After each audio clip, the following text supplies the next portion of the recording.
What's up, YouTube? My name's David and I'm the woodworking accountant. Welcome to episode 1 of the swarm trapping for honeybee vlog.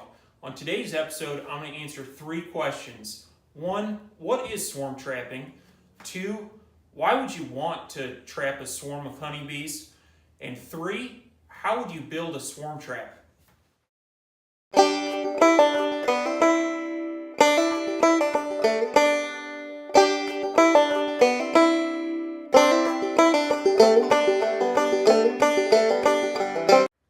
Let me start off by saying that I'm a beekeeper located in southern Missouri. I currently have 6 hives. We've been beekeeping, my wife and I, for a couple years, and to be honest with you, I absolutely love it. Now, in the last couple years, we've tried to expand our operation, and we've done that through purchasing nukes, purchasing packages, and making splits. And that has worked well. Now, what I will say is nukes and packages are expensive. And my goal with beekeeping is not to get rich, but it is to make enough money through honey sales that I cover all of my input costs. So last year, I looked for an alternative, and that was swarm trapping. You'll commonly hear it referred to as getting free bees. Now, I'd like to answer that first question that I posed at the beginning of the video, and that is, what is a swarm? So in the spring, typically this will happen around April, May, June. The honeybees will make an assessment of their current hive. And this can be wild honeybees, and this can also include honeybees that are held by other beekeepers.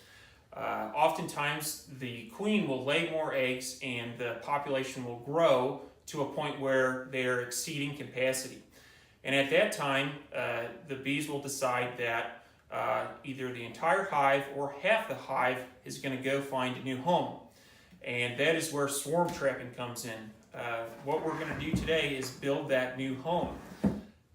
I'd like to share with you a fun fact that I recently learned in a beekeeping book, and that is that honeybees will feed the queen so much that she gets so fat that she cannot fly.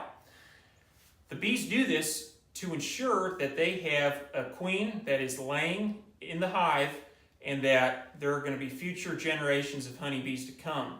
Now, when the honeybees are unhappy with their current home and they're looking to swarm, they will starve the queen. They will quit feeding her. She will shrink, and then she is at a small enough size that she is able to fly and relocate to a new area. All right, now to answer question 2, why would you want to set out a swarm trap? As I mentioned at the beginning of the video, packages of honeybees and nukes or nucleus colonies of bees are very expensive. Your average package is going to run you right around $100, and your average nuke is going to run about $150 to $200 depending on your area. Now, last year I purchased a nuke from a local beekeeper for $200. Now, that is a high dollar nuke at the very top end of that range of what people generally pay for nukes. He told me that they were Italian stock, they were bred to be very hygienic, and that they were great for producing honey. Everything sounded great. Now, in January I went out and I peeked under my covers, and this was the only hive. 5 out of 6 made it. This one was the one that did not. Now, I am an amateur beekeeper. I have only been doing this for a couple years, but I'll tell you what, I gave that nuke quite a bit of love and attention last year. I requeened in June after not having very much brood and larvae. I had supplemental feed on that hive all summer, and it never even got to a second deep. We went into winter with a low population, and it just did not look good. If I could go back, I probably would have combined that hive with one of my other smaller hives. But the point I'm trying to make is that purchasing a nuke definitely can be a great way to start. However, it is expensive. Now, to contrast this, last year I made 6 traps just like this, and I caught 4 swarms. All 4 of those have made it through the winter and are doing great. In fact, one of them grew to a size to where I split it and gave it to a friend because I was out of equipment.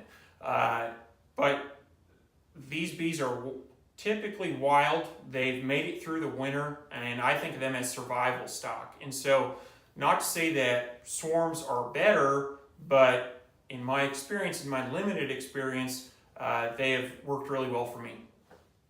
At the beginning of the video, I mentioned that I was going to walk you through how to build one of these swarm traps. And after shooting the footage, I realized that there's a lot of content there. So in episode 2, I'm going to walk you through step by step on how to make one of these swarm traps. I'm going to give you the plans, all the measurements, and at the end you should end up with something just like this. Thank you for watching.